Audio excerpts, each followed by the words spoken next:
Okay guys, so this is where it all begins. This is how you actually create a YouTube channel. As you guys know, Google bought YouTube, so all you simply have to do is create a Gmail account. But here you guys see, basically what you want to do first, of course, is start off at YouTube, go over here to the right hand corner. You may not see it because my face cam, but it's a sign in button. You want to go ahead and click that sign in button and it's going to take you over to Google. Once it takes you over to Google, simply just click create account.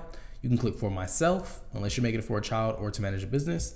Then simply just put a name. I'm just gonna put YT Mastery. It's gonna ask you for an email. If you already have one, you can connect it to that email address. But for demonstration purposes, I'm just gonna go ahead and create a new account. So I'm gonna go ahead and just put YT Mastery 1234@gmail.com. Then I'm gonna create a password. Afterwards, all you have to do is click next.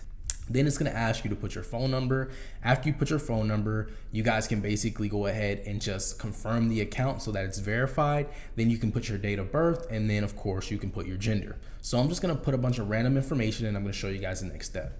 Okay, so after your number is verified, all you simply have to do is just skip through the rest of this unless you really wanna create all this stuff in the detail. You don't necessarily have to. All you have to do is just skip. It's gonna ask you to just agree to the terms. So you're gonna agree to the terms. Afterwards, it's gonna take you to your brand new YouTube channel. What you guys can then do is go over here, go over to create a channel. Then all you have to do is upload a picture. You can then add your name. Then you can officially click create the channel. Afterwards, it's gonna take you over to your channel and you guys have officially created your first YouTube channel.